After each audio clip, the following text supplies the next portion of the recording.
Want to have a chat with Mikis in the dungeon? Apply at contact@keramitica.com. So welcome Fridtjof to the fourth episode of Dragon Chats. Chats about magical and commonsensical things. I am the BFPG, the Big Fat Bald Greek, the Dancing Bear. I'm here to answer any question you like without hesitation and in a way that a 5-year-old can understand it. And we can have a conversation about anything you like. I've been asked for guests to say a little bit about themselves. So welcome, my friend, and go ahead. Hello, Mikis. It's nice to be on this. You said actually dragon chats. I think it's called dungeon chats, but I think you probably thought of the big dragon on top of the roof with the fire. So I'm Fridtjof. We just use this kind of like funky name just to be funky. Don't really mean anything. But we are in the dungeon, here, the Terra Mythica dungeon, that we sculpted with our hands. So that's why we call it dungeon. Dungeon chats, but there's a dragon on top of us, a flame-throwing dragon. So I got confused from that. Yeah, I actually haven't seen it in action, but I'm sure it's pretty fantastic. I think you will. So You're coming, aren't you? Yes, I am. It's just soon. a week from now. Okay, so then you're going to see the flaming dragon. Okay. Yeah. So let me introduce myself. I'm Fridtjof. I'm from Germany originally. I live in Vienna, Austria, with my soon-to-be wife, Ariella. We're actually also getting married very soon, spiritually. And yeah, I'm a software engineer by profession, and I've stumbled upon Terra Mythica through Ariella, and ever since I've gotten the work, a lot of things have just clicked into place, and yeah, I've just seen the effects in my life and how it has really transformed my day-to-day to being mostly happy, which is a great feeling. Common sense, I believe, is very fulfilling. Yeah. We're usually lost in ideas here and there, and we have no clarity, and many times the things we believe don't make sense with the world around us, and returning to like common sense, I think, is a very comfortable place. Yeah, absolutely. And then at the same time, we can create this magic, as can be witnessed in your background. You're sitting in a dungeon full of sculptures, which is real. This is not a backdrop. I've been there. And I also wanted to ask, have you done this retreat yet, the RPG Dungeons and Dragons retreat? No, we had it, I think in November it's supposed to be, and it was cancelled through some problem of the game master that was going to visit us. But I think it's scheduled for February. Okay. So it's scheduled for February, and it's going to be pretty cool. We're going to get outside people and like a professional game master to actually play the game, and we're going to have more people enjoy what we enjoy here, because every Saturday without fail, doesn't matter how busy we are, we come to this room, all the guys, we do some male bonding, we laugh a lot, and we play D&D. We actually play Pathfinder, which is a variety of D&D. In this place, each one here has a sculpture of their own character that they've chosen. Mine is right there in the back, over there. That's me. I'm the Duke. The Duke. Okay. Yes, I am a sorcerer and a thief. And behind me is Safan, who is a holy monk, a kung fu monk kind of thing. And that is Simon. And here, this one is Mordland, who is a dark magical elf who is Damien. So maybe you don't know Damien and Simon No, I've because met them. you haven't I have. actually been in. Oh, you have met them. I have. Yeah. I was there in June for the workshop. Okay, yeah. So yeah, but do you have a theme for your questions today, or do you just wanna go from one topic to the other? Both are I have a fine. few. Yeah, I have kind of like a few questions, and then I also just wanted to see where it takes us. I've sat down a little bit, and I was thinking about like what kind of questions would I ask and so on. And then I just sort of through the past 2 weeks or so, things just sort of came up, and I thought, that would be interesting to ask. And actually, there was this one talk that I had just was it yesterday, the day before yesterday, on Sunday. I talked to an old friend of mine from the days of university, and it was interesting because it's one of the intentions of the 1 year plan was to fix bad blood, right? So I contacted that guy who I had been studying with and who I had like fallen out with somehow because I was kind of like I felt guilty about things that I had done in the past, and I realized now, you know what, there's no guilt to be had. It's kind of useless, and I actually didn't do anything really bad. Just the beliefs at the time felt as if I had, and I contacted him. He was super happy to receive my email, and we had a chat, him and his wife, and they told me about their sons, and they said something that stuck with me. They said how they realized when they had these two boys, how both of them immediately when they came out, like when they were born, they could feel their character. They could immediately tell their character, and especially also with the first one was very loud. He was just very powerful and loud, and he would like take the space, and on his birth certificate it said something like rosy, healthy, and loud. And then the second one, for example, they said he was observant, he was very quiet, but he shat everywhere. So it's like kind of like he doesn't give a shit. He shits on everything, and that's also how it played out in the years after. And they could immediately tell. And I thought about it, and I thought that's that's so crazy how these things are. They seem to be maybe genetic, or is it something that is it the soul that chooses the being, or is it sort of the influence of the parents? Is it somehow epigenetic? Like, how does it come to be that this little being inside the belly already makes choices that define its character? And I wanted, what do you think about that? Well, actually, the pattern that you described is actually very common. I have two boys as well, where they're not boys anymore; they're men. You know one of them. You're going to meet the other one soon. And Spiro was always kind of like the loud one, and so on and so forth. And then my second one, Alex, they have 2 years difference, was like very happy, observant, not needy at all, and so on and so forth. And what happens is the following. First of all humans were also animals. You know, there's a dog, there's a cat, there's a rabbit, they're all different. And so humans are just another animal. Many times in our philosophy, we get to believe that we're not an animal, or we're told that we should not be an animal. But I mean, the majority of people live with how the world should be rather than Mhm. looking at how the world is. Mm. We used to look at how the world is, but now we're looking at how the world should be. Wishful thinking. One example is this, that every animal has to be, by definition, selfish. Why?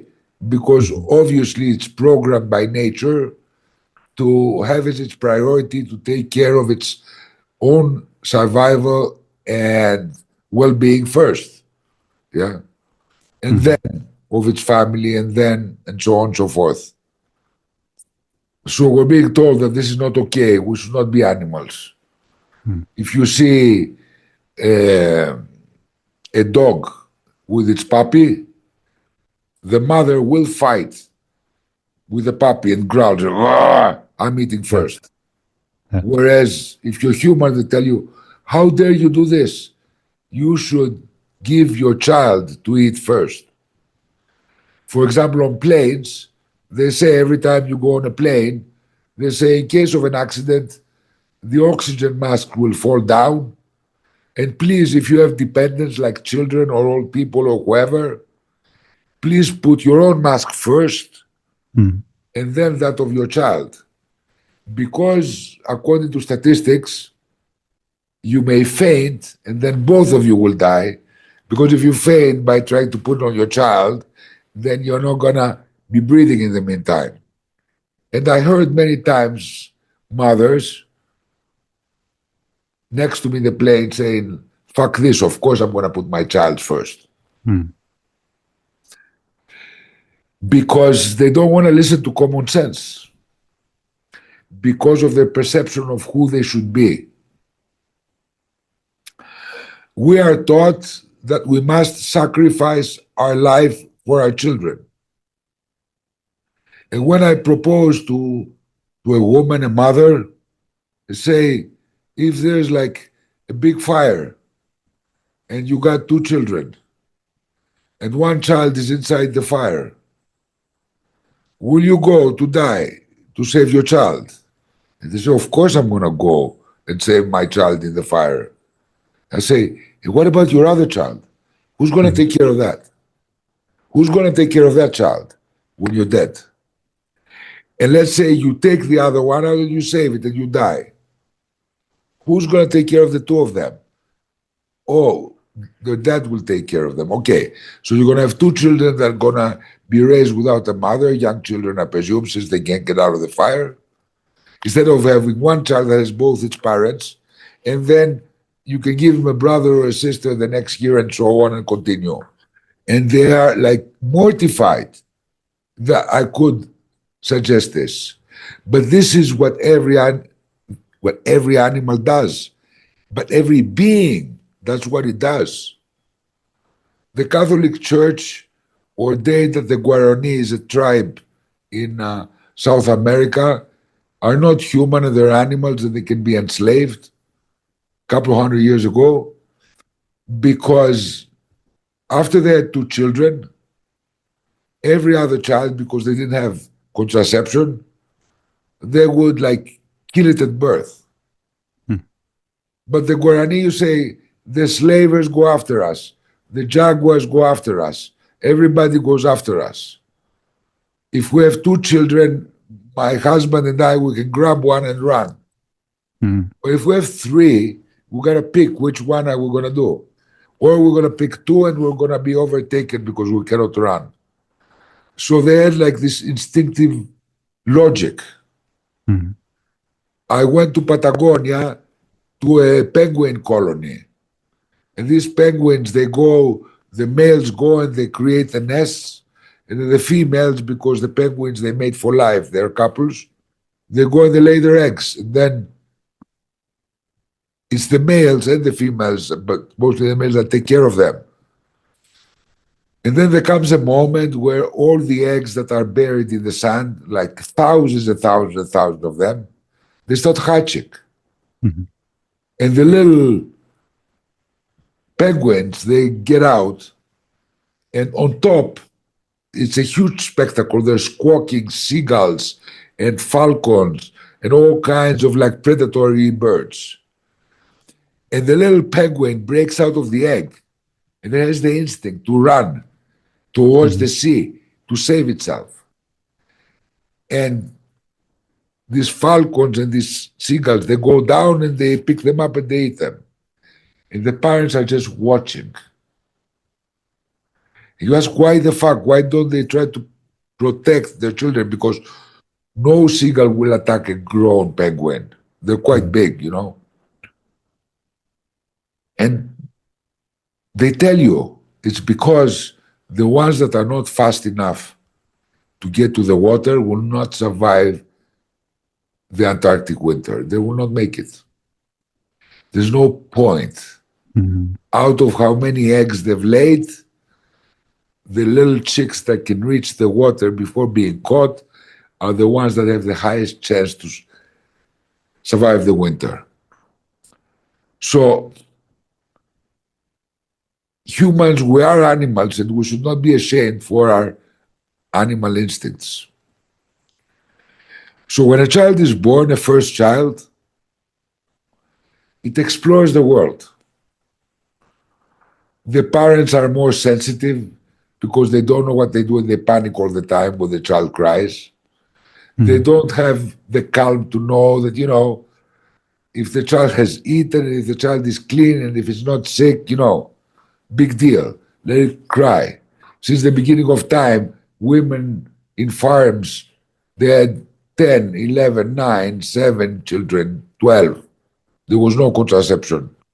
They had to work. They couldn't afford to be taking 24/7 like we do today, care of a child.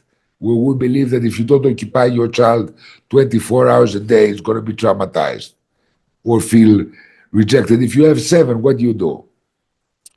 How much time can you give to each? So basically, the first one comes out, and the grandmas love it, the grandpas love it. Everybody goes when they scream.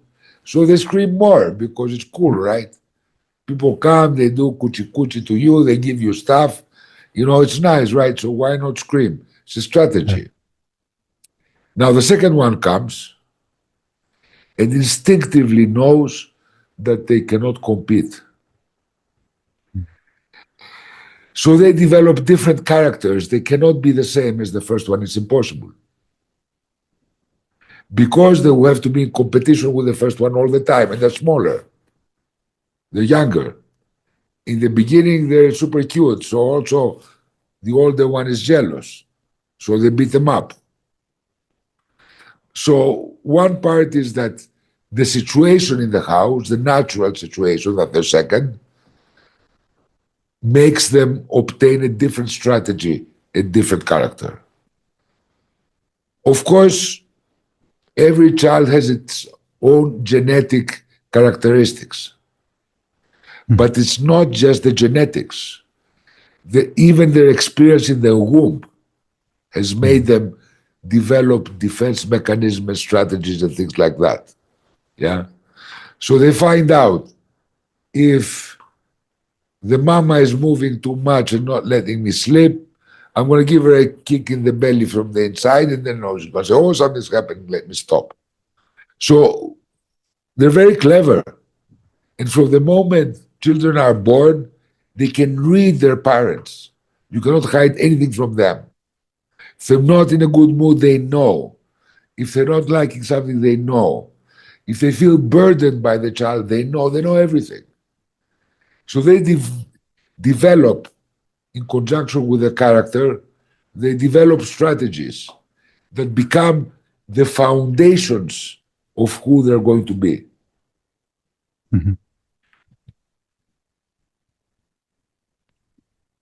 Yeah, that was kind of also what I thought.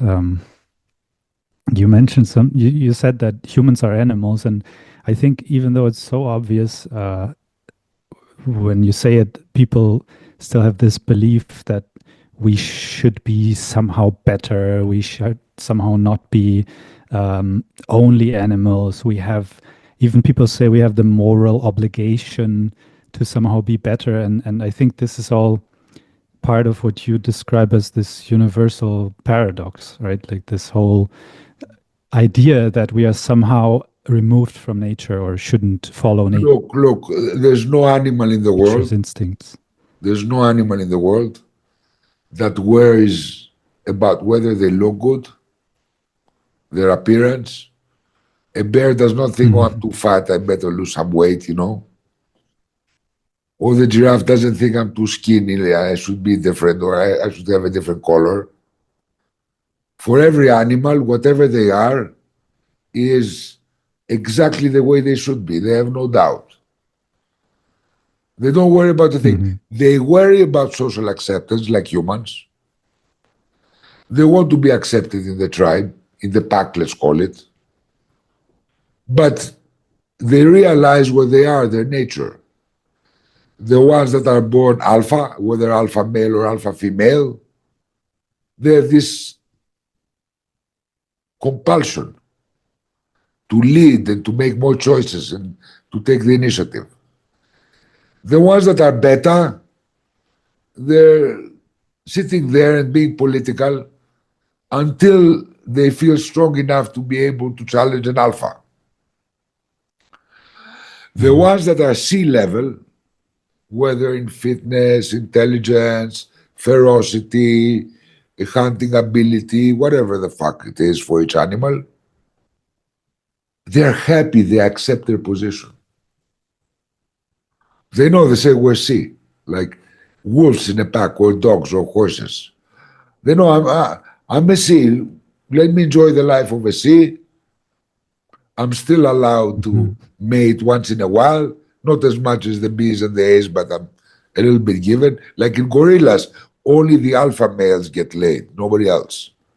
And everybody else accepts that until they're ready to challenge the alpha. So animals are happy about their status. They're happy about it. They don't worry about it.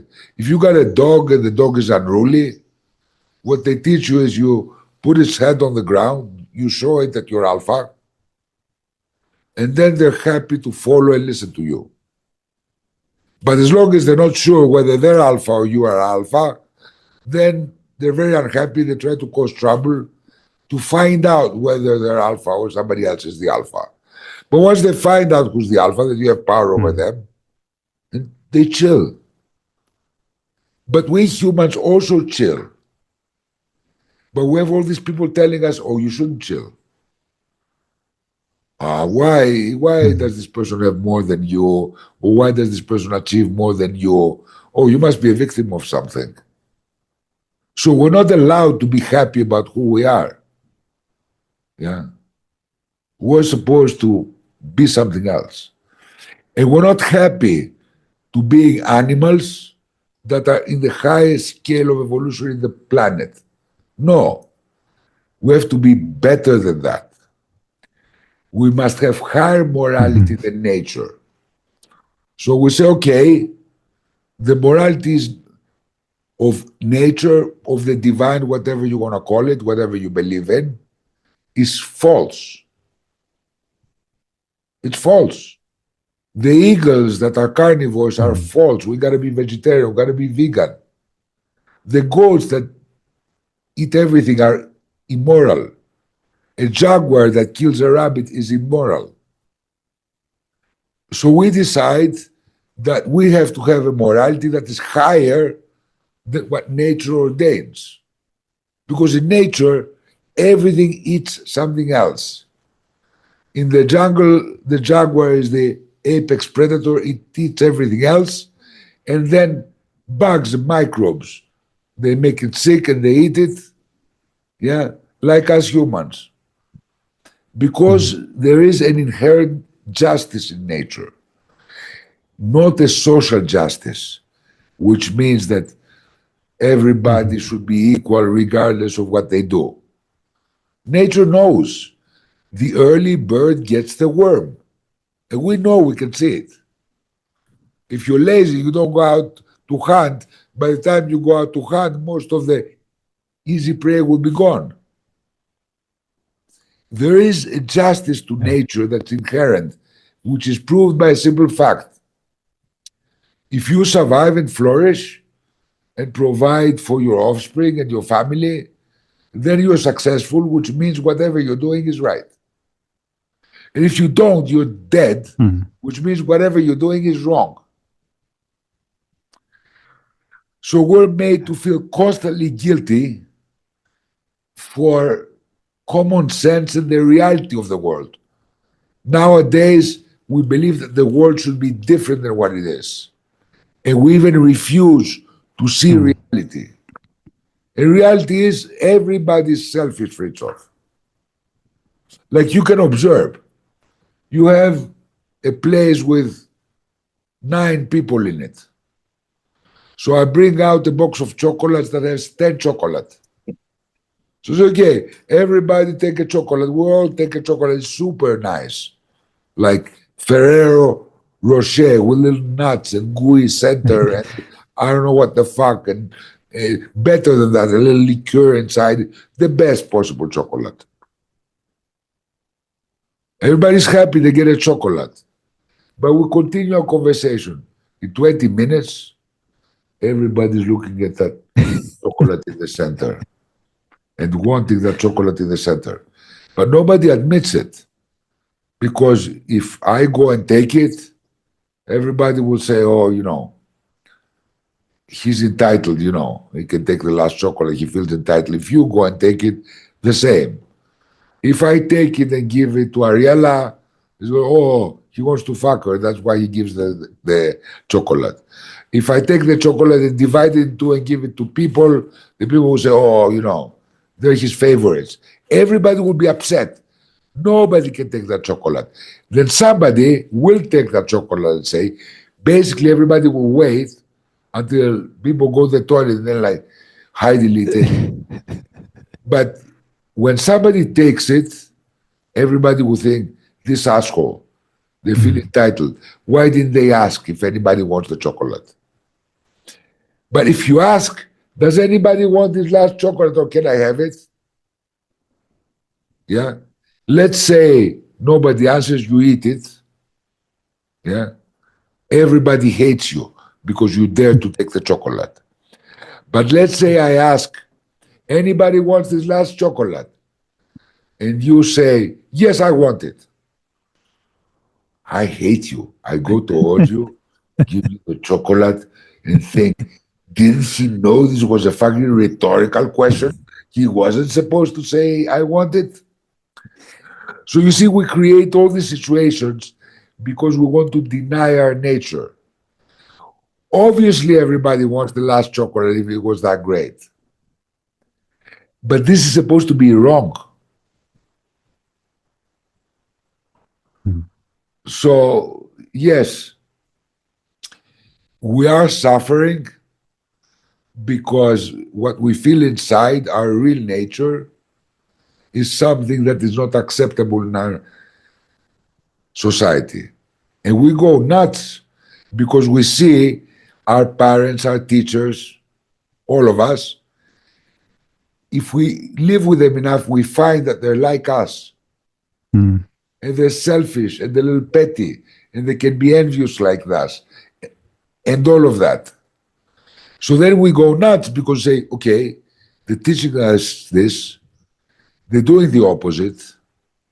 I want to do the right thing, but I'm also often doing the opposite. So the whole humanity is fucked. So we start hating our species because it's not better than what it is. Because we're not satisfied that we're the top of life on this earth. It's like you have a son, yeah, and the whole school has C, D, E, and F's. And your son has a B. And you are angry at your son because he doesn't have an A. What the fuck? Imagine another thing. You have a son, he goes to high school. So first year he has an E. Let's say out of 10, okay. First year he has like a 5, he barely passes. Next year he takes a 6. Next year he takes a 6.5. Next year he manages a 7. The year after that he manages a 7.5. The year after that he manages an 8. And you are angry at your son or your daughter and you scream at them because how dare they get only an 8?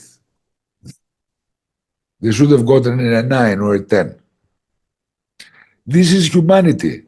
We have come 200 years ago, there was no social services, no pensions, no obligatory and free education, no kind of free health of any kind. There was no justice system. The feudal lords did anything they like. People experienced at least 5 wars where they lived in their lifetimes as a minimum, where they lived, not listen on TV somewhere. Yeah. 25 of the 5% of the population in the United States before the Civil War, at the end of the Civil War, were slaves.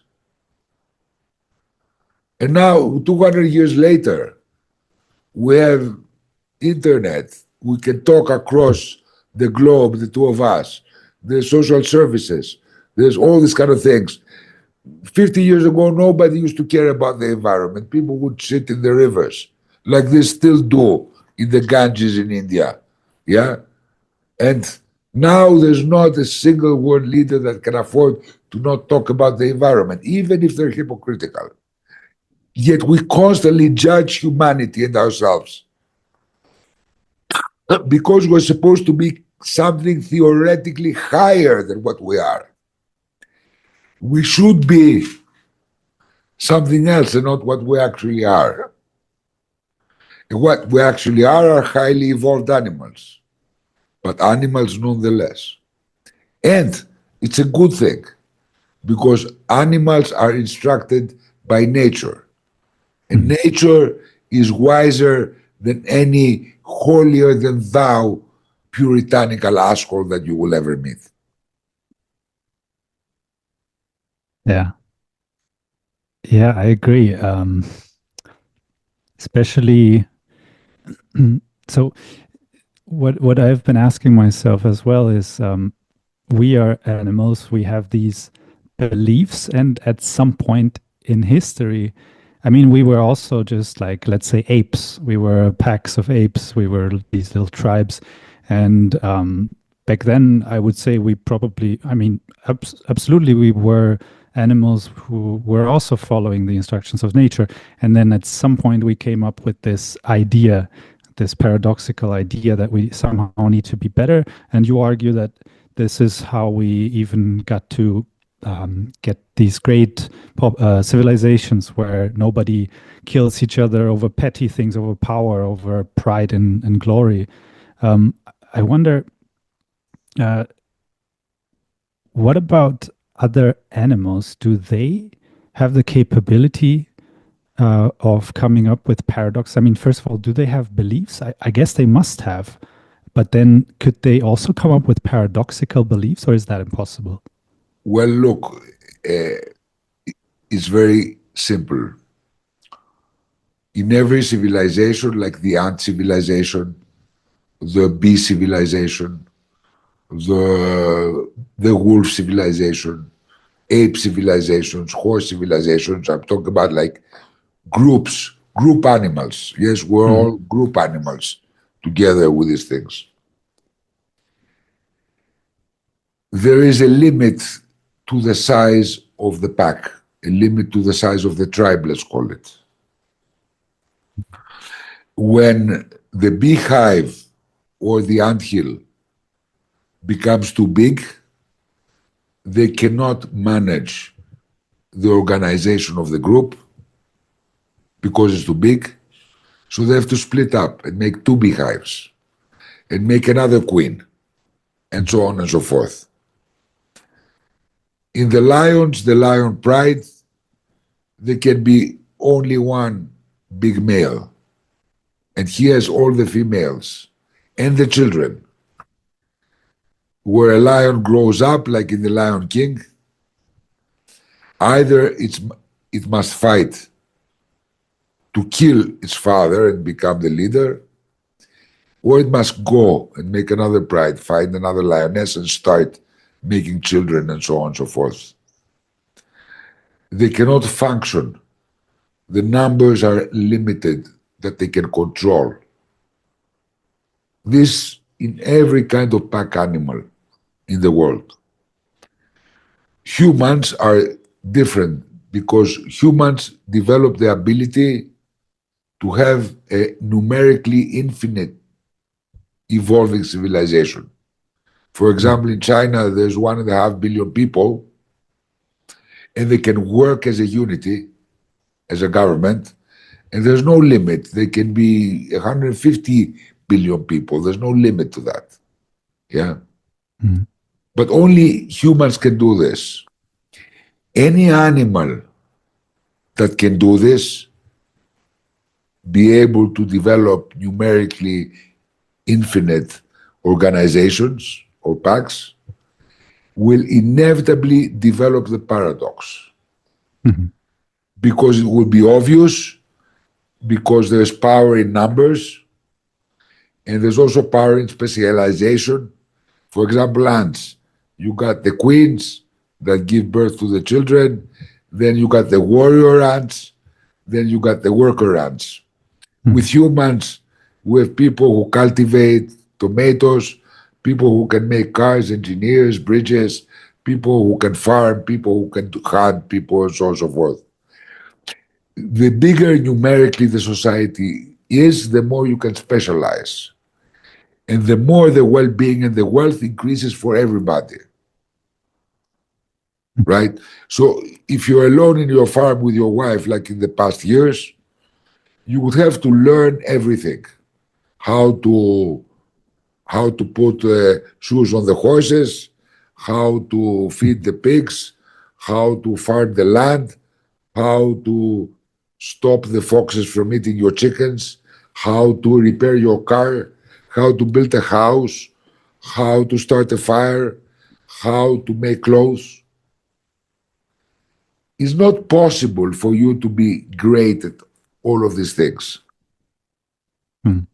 But if you have a little village, then somebody is really good at metal working and can shoe the horses very well, then you give him your tomatoes and he shoes your horses. And then if there's a good hunter, he's sell you his rabbits, and you I don't know, repair his car that he doesn't know how to do. The collective ability and the wealth becomes much more than the sum of its parts. Mhm. In order to be able to form larger and larger societies, we must kind of moderate our selfishness and make it include our allies. Mhm. Anybody that we love or that's useful to us. In this way, we taught our children to not compete for sex, to not compete for pride, to not compete for many, many things. Yes? In order to not kill each other and to be able to work together as a unit against other animals. By subsequent generation, teaching our children this survival strategy, you don't have to be the leader because leaders die early. Yes? Let the ones that want to be killed to be the leaders. Yeah. Or if you're humble, you don't piss anybody off. If you don't compete for sex, then nobody's gonna attack you because you want to fuck their woman. Yeah. So we are taught to be humble, to not compete for sex, to not compete for pride, to be selfish, to serve others in order for us to survive. And how do you do this? Initially, it was done through laws of nature. Yeah. If you piss off the stronger one, he's going to kill you. Survival of the fittest. But if you want to do this over many, many, many people, doesn't matter if you have police, doesn't matter if you have people to impose that you don't fuck your neighbor's wife so you don't kill each other and we don't miss two hunters or two warriors. They instilled in us guilt and shame. So we're self-regulated by programming that makes us feel bad for our natural instincts. And that's about it. It's as simple as that. But this survival mechanism that allows us to join in bigger and bigger groups. You know, from family to tribe, from tribe to village, from village to ancient Greek city-state, to feudal kingdoms and lordships, to countries. France is made out of like hundreds of feudal lords that were absorbed by somebody who either conquered them or made alliances with them. Mhm. Now, European Union, United States of America, China. Yes. So in order to unite, we had to control our natural instincts and create these rules, both legal and moral. Mhm. The point is now we have survived. We no longer need this. So we have shame and guilt, and many times we don't know why. There's Mhm. no realistic reason. We haven't done anything really wrong. So this is killing us. The same way any vestigial characteristic kills us, like the wisdom teeth. They're no longer useful to chew on roots. So they hurt and you have to take them out.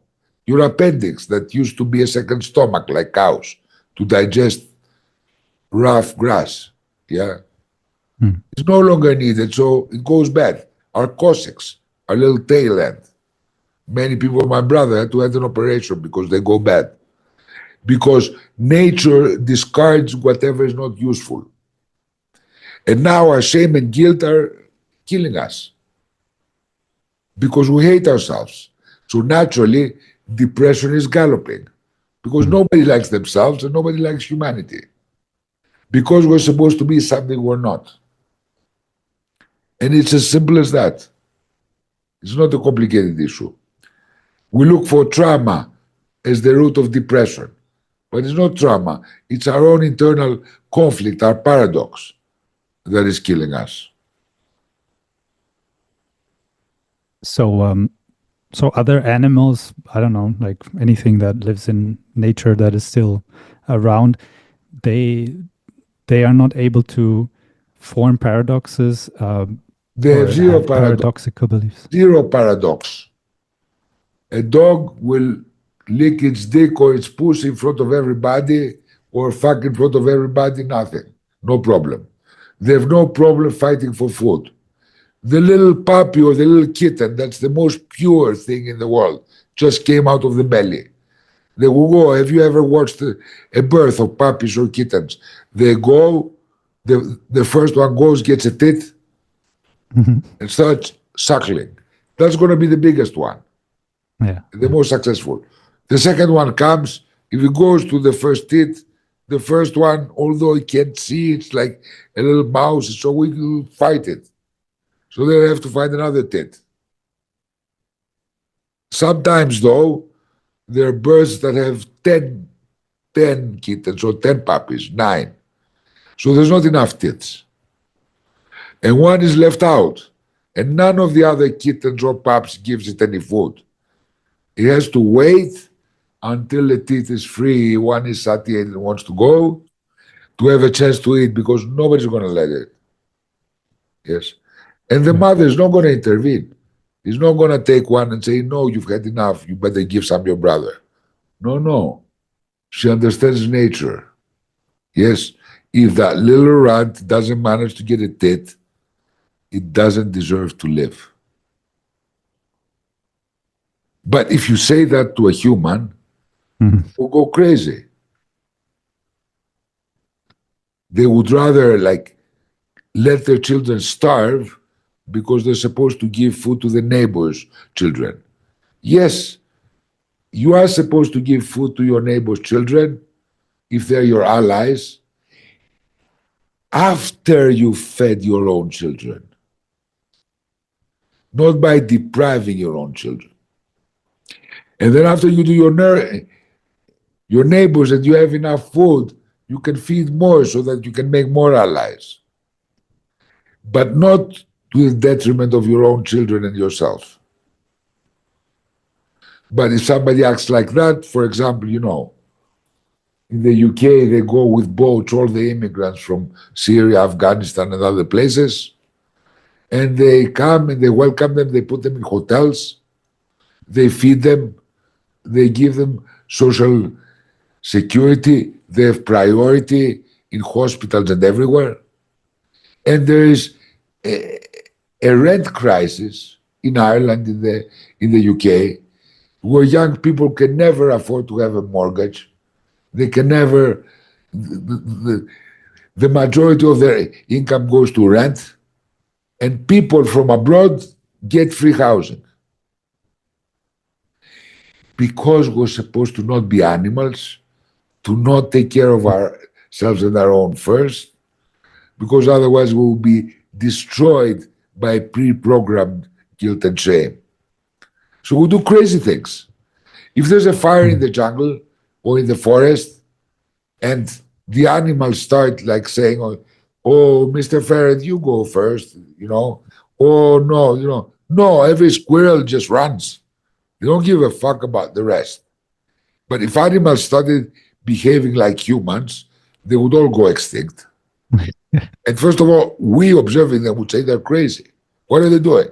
They're not running from the fire and they're trying to give right away to that, I don't know, piglet because like it's too young or it's too old or something like that. Or it's lame. So, okay, we'll have to wait for the lame one to pass first. It's like crazy. They will all die from the fire. So the instinct that we have to take care of ourselves first, not only of ourselves, but our first selves first, is something we're supposed to feel guilty about. And no wonder everybody's depressed. So then, because I mean, the ChoiceOS work is mostly about aligning our beliefs back to what makes sense and what is dictated Look, by nature. we're not here to advertise the workshops or the ChoiceOS work. Ask me questions you don't know the answer to. Because so far you're asking me questions that you know the answer to, and it's like a setup interview. Well, ask me questions that you personally care about you don't know the answer to. Ask me something more difficult than this. Okay, so I also had a different experience a couple of days ago, where I had we were like in the middle of a sexual experience, and I had this flash in front of me. I kind of saw that I felt like we were gods. It's like it came this through me that it just felt real that we are gods, and I I felt like if I just believe this to be true, then it is true. And I wondered, how far does that go? Because I mean, you talked about this too, becoming one, like loving each other so much that you become one with. Well, the definition of loving is to be one with. That the divine is also this oneness, and we also create babies by sort of by having sex, so by becoming one with. And it seems like there's something there that I cannot quite point my finger to, but it seems like there's this huge creative force, and I wonder, like, are we gods? Well, look, What do you think about that? obviously we're gods, yes, but gods in the making. Like when Spiro, who you know, my elder son, at one point he was like a fetus. Before that, he was just like sperm or like a hard-on. And then he was a fetus. And then he was born and he was like a nice baby, you know. And then he was a toddler. And then he was a little kid. And then he was an adolescent. And when he was an adolescent, a teenager, he was very angry, pimply, wore his hair like this to hide his face, wore dark clothes, would not wash at some period. Many teenagers go through that. He would throw his clothes on the floor. He wouldn't clean up after himself. He was very aggressive. He used to go around like beat his brother up or threaten his mother and shit like that. He was like really very nasty at points. Like one time when he was at my house, because we're divorced and they came on the weekends, he woke up as teenagers. They used to wake up like 2 o'clock in the afternoon, 3 o'clock in the afternoon, 1 o'clock. I would be awake from the morning. I would cook for them, prepare everything for them. So I meet him in the corridor. He just woken up. He's like this. He looks at me and he says, I once thought you were tall, but now I think you're very, very short. So I said, Spiro, I don't know. According to the average Greek, I'm pretty tall. Compared to you, I'm tall because you come here to me. Compared to the average, I don't know, Dutch person, I'm short, of course. So compared to who? And he really wanted to say something nasty, but he was dizzy from sleep, so he wasn't very creative. He said, I don't know, but you're very, very short. And this is kind of like an aggression in adolescence where we want to challenge everything and so on and so forth. So humans, we are like that. We are teenagers, just getting ready to become adults. We pollute, we fight, we do this and that, you know. And it's okay. It's a stage, it's a phase. Eventually, the children of our children of our children of our children in billions of years will be gods. Already we can do so much. We're creating artificial intelligence. We're creating synthetic tissue that actually works. We're growing protein and meat in a lab. Eventually, we'll be able to put a nuclear device and spin a planet and create gravity and create atmosphere and throw in the ingredients for a protein soup and create life. And then we would be God to that planet, right?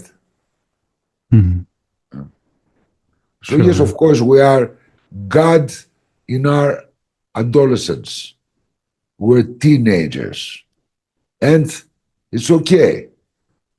If one day you have teenage kids, they're going to drive you crazy, but you're going to understand that it's part of the process of every being to go through that. So yes, you are God. Now, God in every kind of like spiritual practice, doesn't matter what anybody believes, even if they're atheists. God is everything, the one, oneness, unity. And also, whether you don't believe even that there's God, that is all nature, yes, it's also creation, creativity. If there is a divine force, in every kind of spiritual practice or religion is described as the one that contains everything, and creativity, yeah, creation. So when you become one with Ariella, and even for a few moments you feel totally like melting into each other and being in that place, you actually experience divine vibration. And because you also become creative when you make love, when it's a really good one, yeah,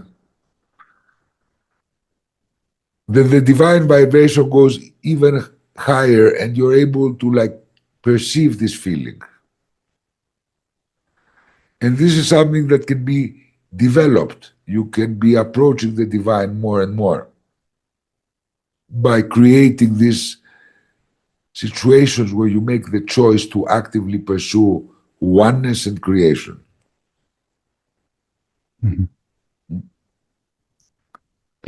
So you're a god in evolution, the same way as an acorn is a big oak tree in evolution, and a little sapling is another tree in evolution. Yeah. Obviously, you don't want to reach the end. You don't want to be God. At the end, God will have a very boring job because there will be no problems to solve. Dying of boredom. It's not about the destination, it's about the journey. Enjoy the journey. Yes. The destination is not necessarily something you want to be. If you're God and you have no animal instincts and no enmities and no challenges and no confrontations, none of that, then you're basically inanimate. You're dying already because you got nothing to do. Perfection is a curse. So perfection is a goal to reach and then start again and go beyond and do something different, be creative in a different way. It happens to people like Bill Clinton. He was like almost the perfect president. He was one of the youngest. He did 2 terms. He balanced the American budget. Yeah. Everybody in the world liked him because he was human. He smoked joints and he played the sax and he was kind of like funky. And he had a little scandal with Lewinsky and the blowjob and all that, but nobody really cared. It was political. Yeah. Mhm.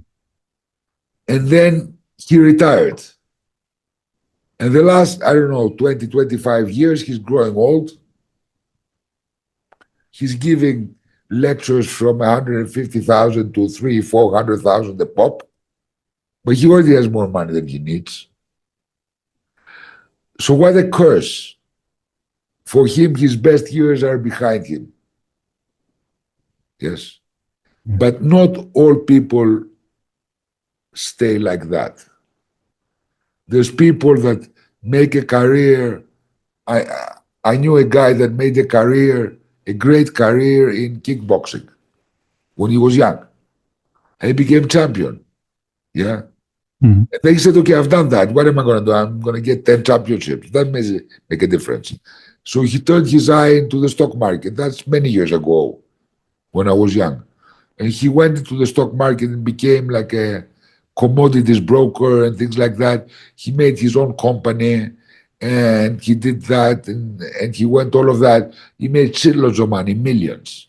He had like a jet and all this kind of shit. And he said, okay, now what do I do now? There's always going to be somebody with more money. What do I do? I make more, but I cannot spend the one I have. So what do I do? Yes. So he stopped and he became a writer. He became a published writer. This is a real person I'm talking to you about. He became a real writer. And he wrote books and he did well with the books. Yes. And now he is kind of like my age and he's getting bored of all of that. So now at this age, he does sailing and adventure sailing. Mhm. And maybe in 5 years, he will go to painting or something else, who knows? Or invent a gadget to sell just for the fuck of it. Because he realizes that there's only perfection is a curse. We all go after perfection to be the perfect businessman, the perfect career person, the perfect husband, the perfect whatever, the perfect human. And then what, my friend? If you have nowhere to evolve to, you are fucked.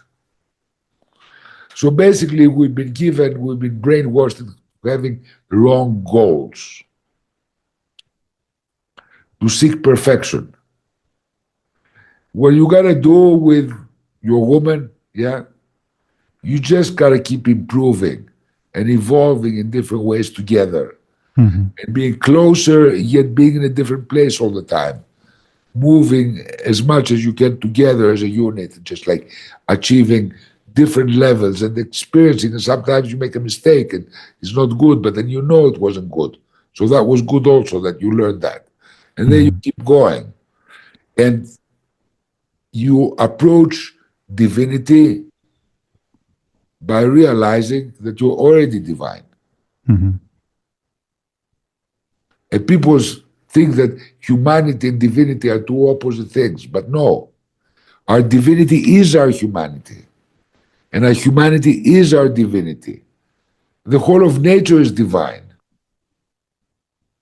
The way it works, the way animals are, it's perfect, and yet it's never static. It constantly evolves. We're worried when animals go extinct. So, oh, we got to protect all the animals that are going extinct. They're supposed to go extinct. We frighten people that so many animals go extinct in a year.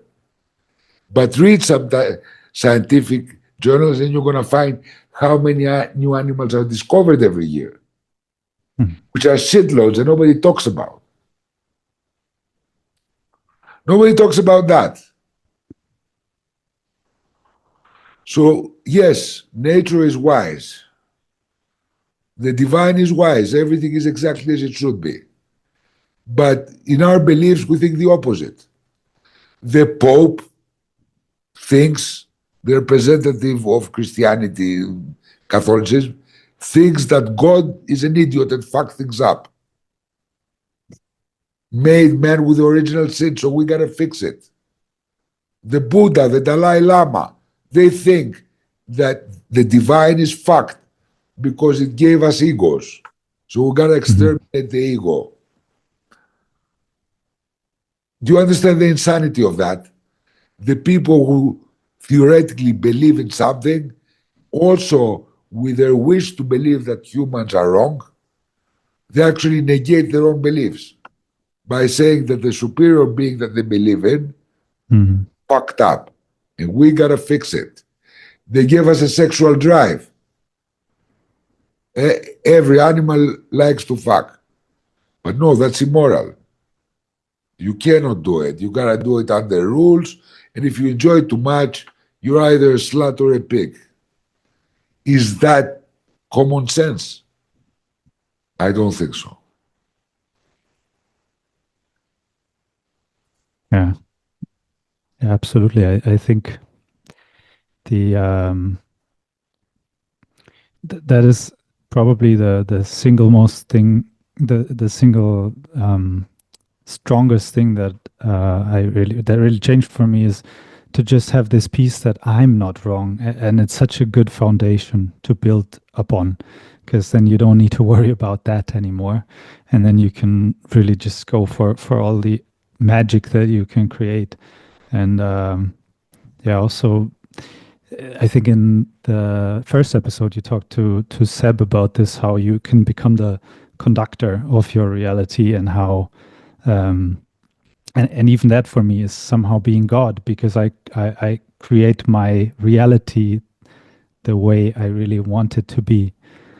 And I think yeah, I've just started. It's really amazing how I realize I've just started on this journey, and it's already quite But I think quite an that you're adventure. coming, not I think, I know that you're coming to the advance when the Yeah, sun and the moon fell in love, which is like in exactly.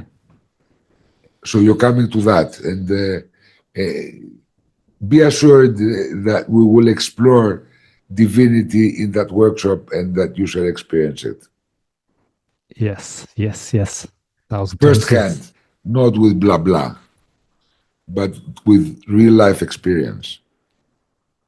So it's not like your choice OS, it's very different. Everything is very experiential. So you are going to have these experiences. Yes, I can't wait. I think it's going to be so much fun, and very hard as well, as usual, but that makes it valuable. I had one other question. It will be less hard. Mhm. It will be challenging, but it will be less hard because now you trust. Yeah. So that makes everything easier. Mhm. Trusting is a very good strategy Yep. because if you trust and you get to be disappointed, let's call it, you've learned something. But if you don't trust, you're not going to learn ever anything. True. So trust is a great strategy in life. It always pays to trust. I had a question that is exactly about that. Recently, we've also gone to the habit of sometimes tossing a coin when we can't make a decision about something. You know, sometimes you have these decisions that they are not really, you can do a cost risk benefit analysis with some stuff that is really important and that makes a big difference. Sometimes you just have these choices where you're like, okay, is it going to be pizza or Chinese or whatever? And it's fun to just toss a coin and really trust that the coin is going to give you the best answer.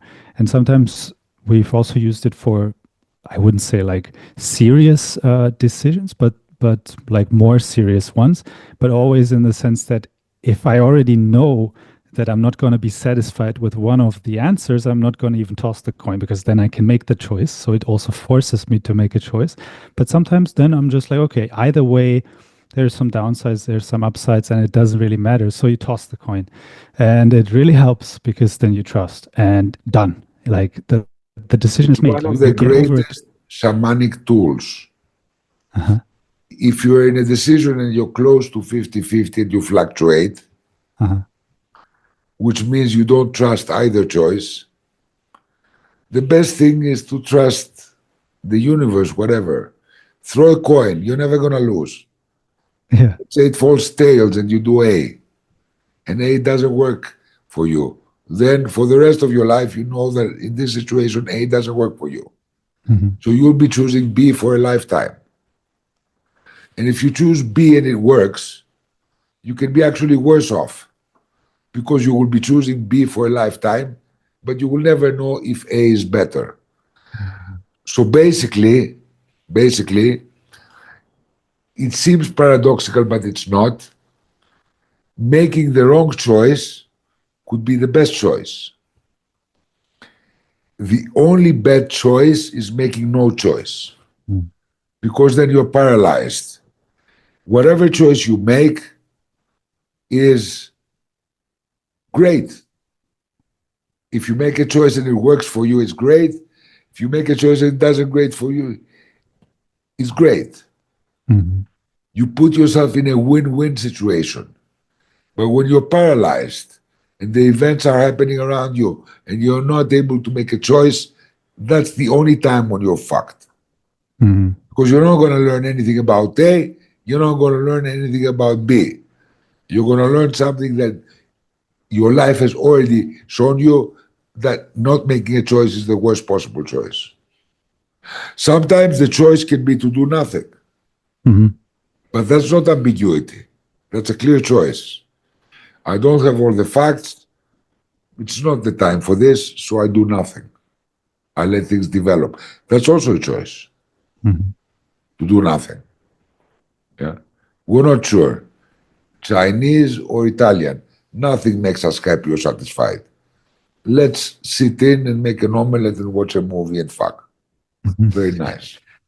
We don't have to go out. Yeah.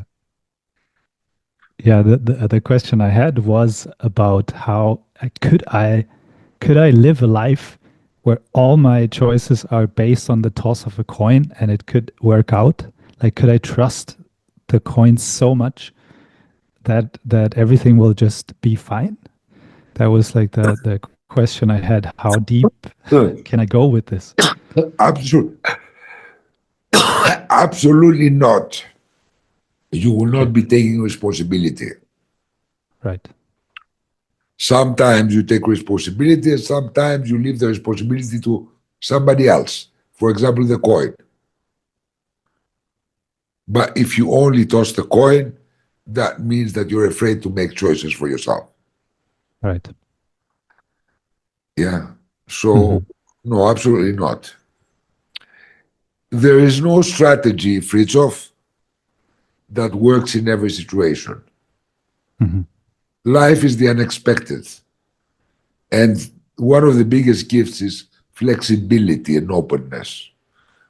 To be able to explore what is the best for you under whatever circumstances, even circumstances you cannot even imagine.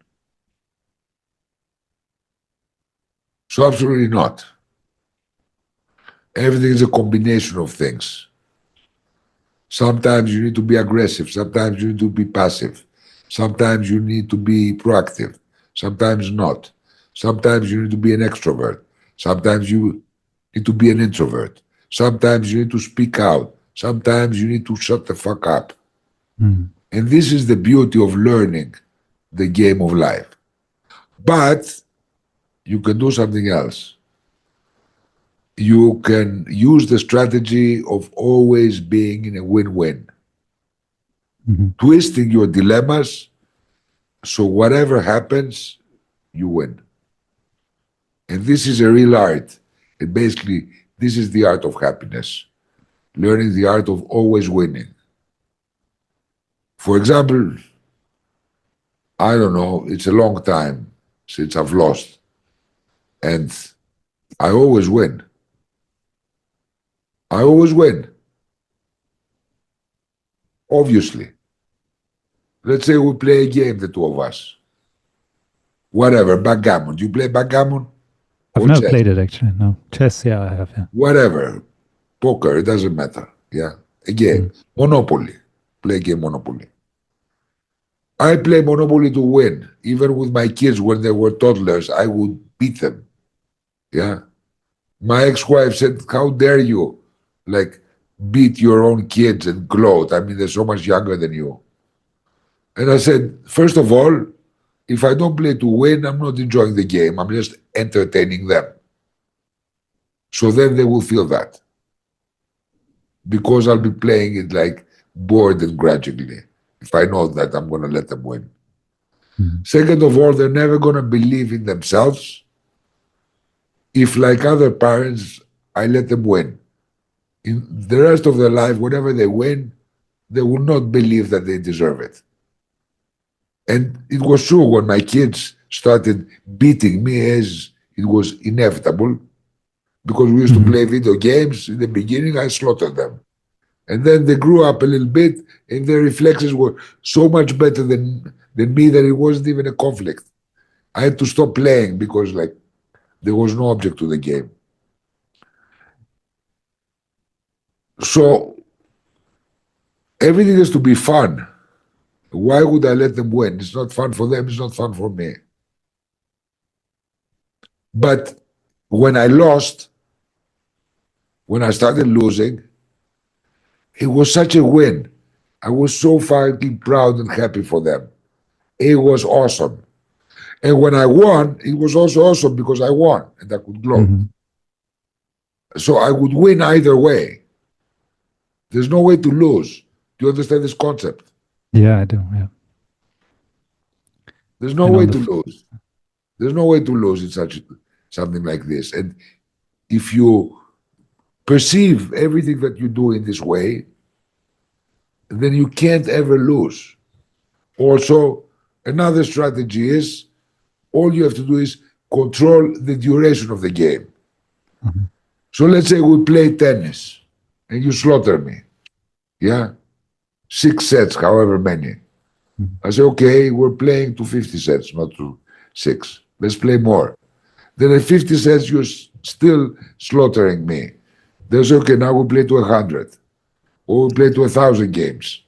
Yes. I can't lose unless the game ends. And the game doesn't end unless I choose it to end. And if I die and in my deathbed, and I've never beaten you in tennis, I will still have had the satisfaction of having fought for it and tried for it and gone. So in my deathbed, we'll be all very old and you're there. You say, I beat you at tennis after all. You never managed to beat me, although you were extending the game. And I said, cool. I kept you challenged, Enjoy. Now I'm dead. Are you going to be happy? You're not going to have somebody to play with. It's all good. You can't lose. You've enjoyed the game. The same applies to business, to love, to everything. The game never ends. If you control the game, another trick is never play other people's games. If somebody plays tennis and it's impossible to beat them, play chess. And if they always beat you in chess, play, I don't know, parcheesi, whatever. Yeah? Play badminton. Keep playing to win. You can't lose. Pick your own games. Yeah, and I think the key is also to enjoy all of it all the time, because then you Obviously. also win. Huh? Obviously. Yeah. Obviously. That's the only point at the end. That's why you play a game. Yeah. Now, wanting to win doesn't mean you feel bad if you lose. If you lose, it's better. Because what if you win? Let's say I play with you chess or tennis and I always win. How boring is that? Yeah. You're going to ask me, Mikis, let's play another game of tennis. Come on, man. This is like so boring. I'm not going to play with you. I want somebody who can beat me. If you're not it, you're boring. So you should play interesting, challenging games. I remember my kids got so good at video games when they were young, so good that their grandma would buy them like a PlayStation game, and they were worth like 40, 50 euro, a lot of money now and then. And then they would sit on a weekend fanatically, and then I would see they're not playing the game anymore. What happened? We beat the game. We finished it. And now what?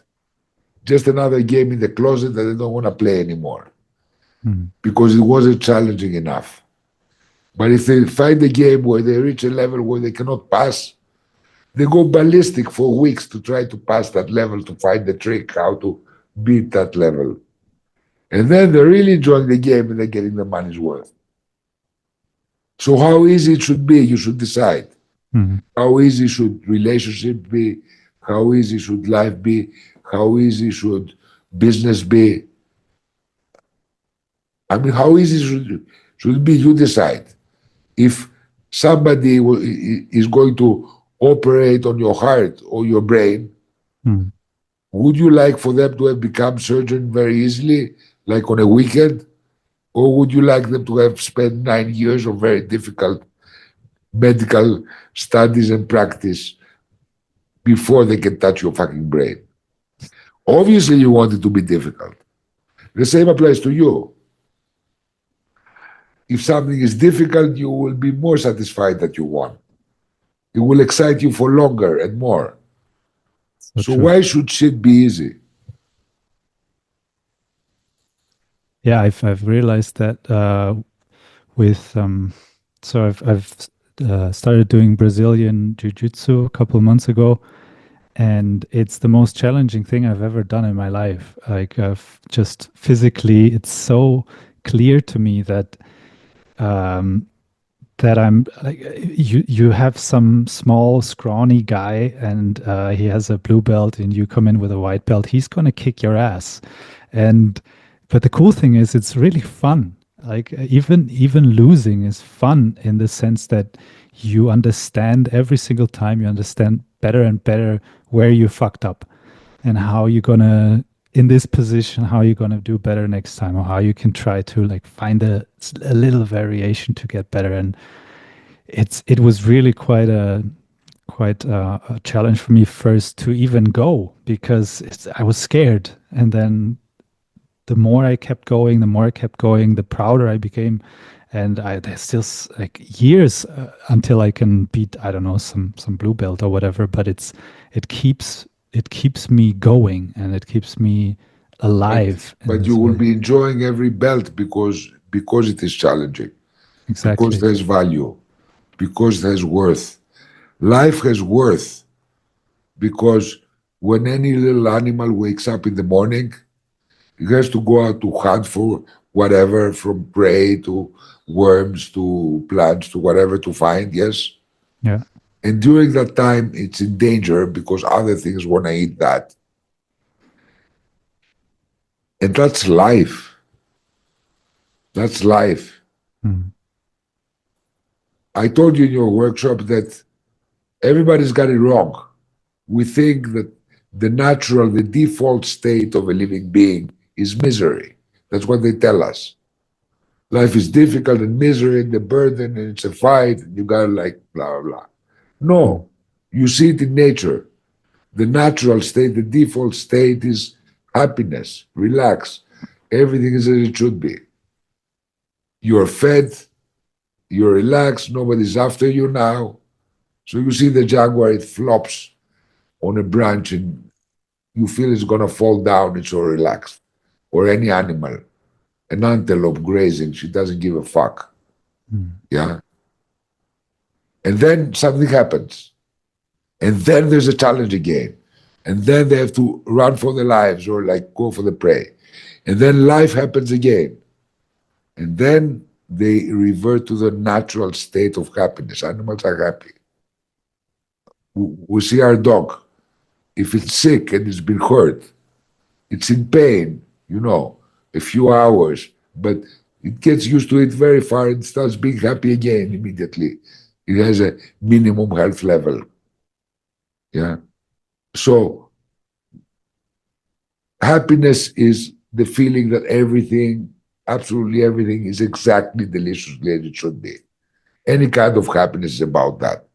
Whether the happiness is because you won a prize or you're making love to your beloved for the first time or whatever, or you're in nature and you're enjoying it, whatever.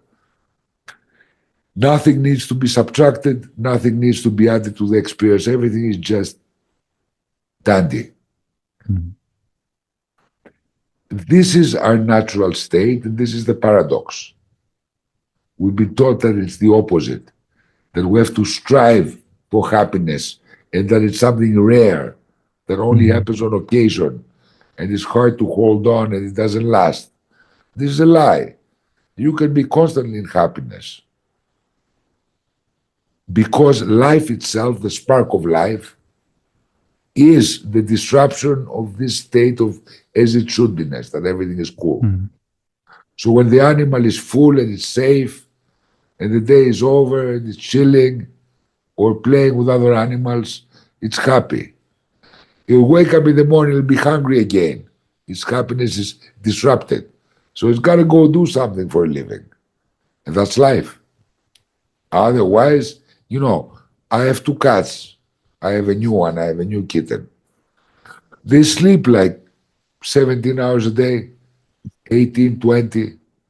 Then they go into hyperaction. They hunt, they play, they do. Then they get tired and they sleep again. They don't have a worry in the world. That's what animals are. And we have been taught to be constantly in dissatisfaction and disarray because we believe that happiness is something that is not normal, but it actually is. And that's also where I have mostly felt it. Whenever everything is just super nice, the day was amazing, it has begun great, it has gone even better, and it's like there's nothing for me to do, everything's taken care of, and then I think you call it the too good to be true, which is just this little tiny voice that is just scratching in my head and saying, check your phone. You're going to lose it. Yeah. You have a feeling of foreboding that something bad is going to happen, or you find some excuse to be dissatisfied about something trivial or something like that just to fuck it up because it feels unnatural to you that everything is cool. You cannot relax. Yeah. My best advice to anybody is when in doubt, do nothing. When in doubt, do nothing. And when you know what you want to do, go for it, all guns blazing.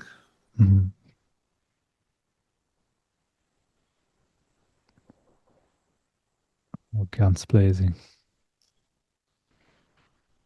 Yeah, I've had this conversation at work today too about getting married, because I was married before and I'm getting married again. And people have become so cynical. Some people don't even want to marry at all, ever. And then other people are like, "Oh no, I've done that before, and I would never do it again, because who knows?" And then they want to have some sort of trap Have you door. done it right before? No, I have If you not. haven't done it right, Exactly. then you have an opportunity to do it right this time. And if you Exactly. don't do it right this time and it fucks up, then the game doesn't end. You try again and you do it better. That's how we learn. That's how we evolve. Yep. But with this intention and really going in, like putting everything inside, I think that is, yeah, that is the difference that I choose it fully. And then if it still fucks up exactly as you say, then it's like, okay, I really gave it my best. Look, it's very simple. We're talking about magic and common sense. Because common sense sounds like magic, but it's common sense. Magic is just science that has not been explored yet. You know, this lighter, as I told somebody in another thing, 1,000 years ago, I went and did that. Everybody would say, "You're a wizard," this is magic. Or my reading glasses. You go to any king who's like over 50 and you give them this reading license and they'll say, "Okay, you're Merlin. I mean, what can I give you? You want a castle? Like, this is cool." Right? So, common sense. Let's look at common sense. Let's say that you want to try curry for the first time in your life. You've never tried curry. So you try curry, and it happens to be a very bad restaurant that you chose, and the curry is crap. So you say, "I've tried curry, I'm never going to have curry ever in my life." And this way, you can miss out on magnificent food because you think that the curry that you had is representative of every curry. The same thing applies to relationship or marriages, right? Just because you had a marriage that didn't work out, it doesn't mean that all curry is bad. Like common sense, no? But it's stupid how we're so far away from common sense now. Like you meet a person and he says, "Oh, I had this dog and I was with this dog for like 12 years. And this dog went with me everywhere. I took him on travels. I took him to work. He was the greatest dog in the world. He was my companion. He could feel me. We took walks together. We played together. He could feel me, and so on and so forth. And now the dog got run over by a truck. And I'm never going to have another dog again because the pain is too much for me." And you say, "Idiot, you had something so precious and so valuable. And because the pain of losing it is so big, you're pre-deciding that you're never going to experience such good feelings ever again." And that is supposed to be common sense or idiocy. Actually, what I tell people is, you had a puppy that you loved and you lost it, like a dog that you loved. Go get a puppy today. You don't have to have this sense of loyalty that if I get a new puppy, it means that I didn't love the other one enough. I must suffer for the other one. How stupid is that? We do that with people as well. I was in love with this girlfriend and I loved her and she got cancer, she died. So I don't want any more relationships because the pain is too much. The pain is all the beauty. It means that you had something precious. Go get yourself a new girlfriend, man. Just move off your ass. If that girl who died loved you, she would want you to be well. She, she wouldn't want you to be celibate and alone and miserable for the rest of your life. Yet that is what we teach our children to do. In the old times, they said you have to wear black and never smile for years after your husband or your wife died. Why exactly? To prove to other people that I loved her. Don't I know if I loved her? Why do I have to prove to anybody else?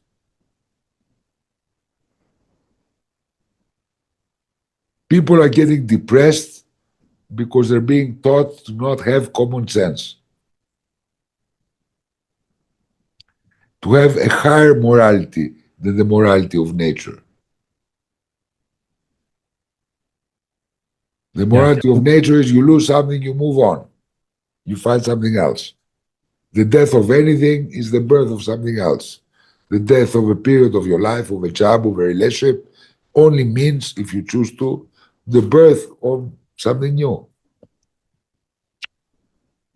Yeah, it's kind of what you talked about with your friend who kept playing different levels, sort of choosing different games. Exactly. Yeah. It's yeah. Sometimes I'm actually sometimes I'm shocked by the realization that all I have to do is be happy and That's all nothing you have else. to do. I have You zero can't fuck other it up. You can obligations. only fuck up your own life. Yeah. You can't fuck it up for anybody. Even if we humans, we completely nuke this planet and we put radiation on this planet that kills absolutely everything, and this radiation has a half-life of 50,000 years, 100,000 years, a million years, 10 million years, a billion years. Then after a billion years, things will start sprouting again, evolution will start again, the whole rigmarole will happen again, and it will be a blip in the history of the Earth, of this universe. It will be like, okay, so I lost a year and I was getting drunk and I didn't finish my studies and I did nothing. Okay, big deal. Next year, do something different. You can't fuck it up, man. You think you can fuck it up and you think you have responsibility for the whole world, but you don't. We have collective responsibility, each one's for their own lives and together for the environment we live in and our allies.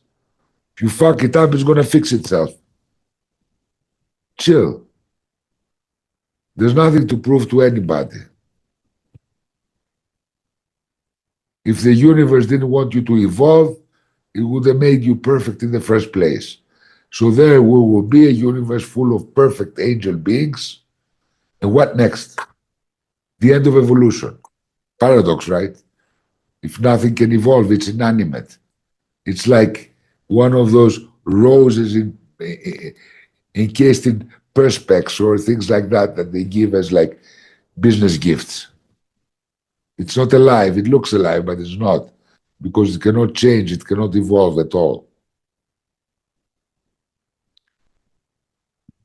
Perfection is basically the definition of not being, right? Because it's not changing, and changing is being. Exactly. Yeah. Exactly. So we're looking for the wrong things. The only thing that matters, Aristotle said that the only possible aim and purpose of life is happiness. 2,300 years ago, he said it. Because happiness is the only goal that is an end by itself. Whatever else we're seeking, fame, soulmates, material goods, recognition, safety, wisdom, enlightenment, they're all in order to make us happy. So why try to go to happiness through a detour? Go to happiness directly, get it over with. But anyway, you know that shit because I've taught you that shit. Ask me a question you don't know. Do you think there's do you think there's life in other life in the universe that is trying to find us? Does it matter? Not until they find us. So it doesn't matter, right? Yeah, it's true. It's not gonna affect your life in one way or another, right? So it's just curiosity, True. right? It's just curiosity. Yeah. Be curious about things that serve you. There's so many questions in the world. Many of them may have an impact on your life. Don't be curious about things that have no impact on your life because it doesn't matter. It makes no difference. If there is, eventually we will confront it.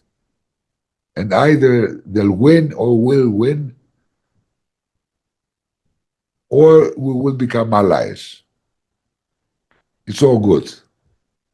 Why worry about it? True.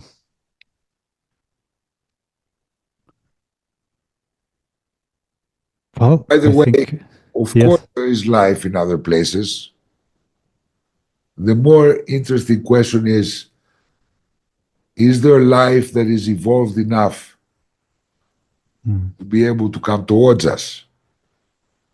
Yeah, mm, that's a more important question. And if life is evolved enough to be able to come towards us, would it cause us harm unless it got a real benefit from it?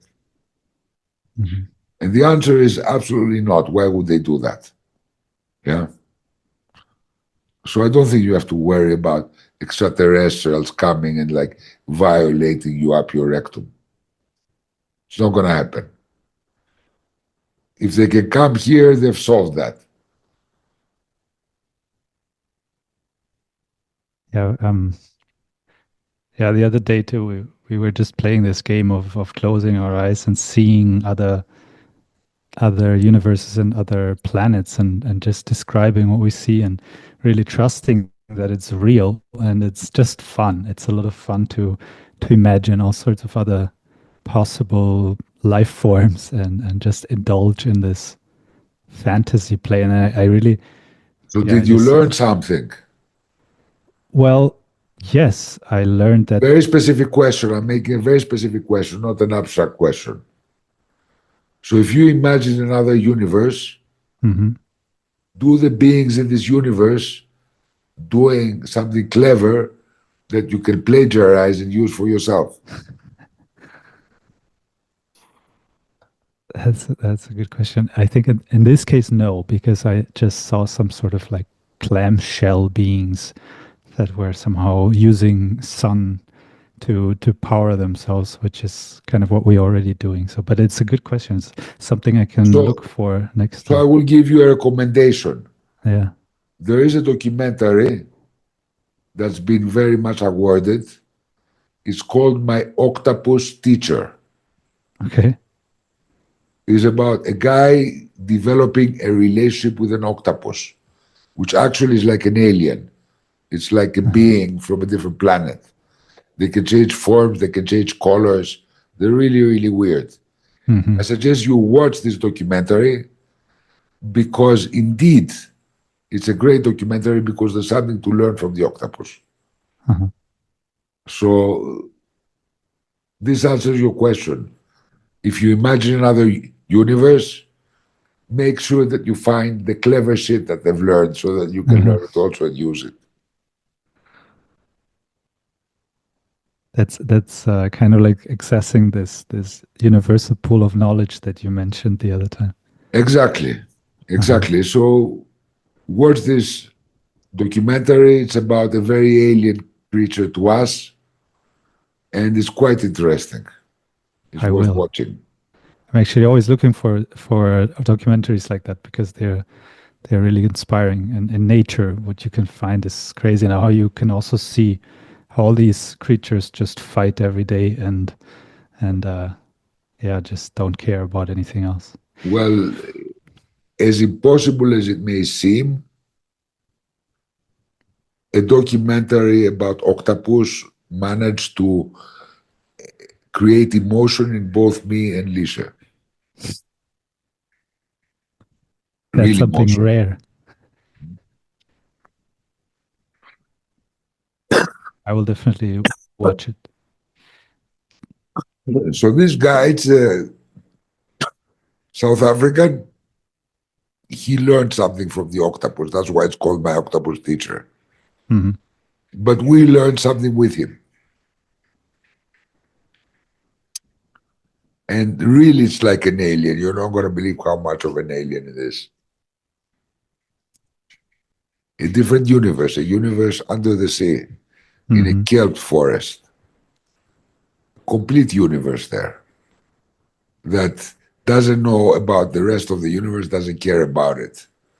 They're in their world, they're in their cosmos, and they're living their lives. And there is an immense wisdom to the nature there. and to these animals. Yeah. Well, I think I've run out of questions for now. That is very nice. I'm happy I exhausted you. And thank you very much for your Thank you, Mikis. contribution in this fourth dungeon chat. Yes. So see you soon, and big hug to Ariella. Thank you very much. Big hug to everybody. Want to play RPG in our dungeon? Would you like us to make you a small, medium, or huge custom-made sculpture? Or even your own castle? Contact us at contact@fantasyscaping.com.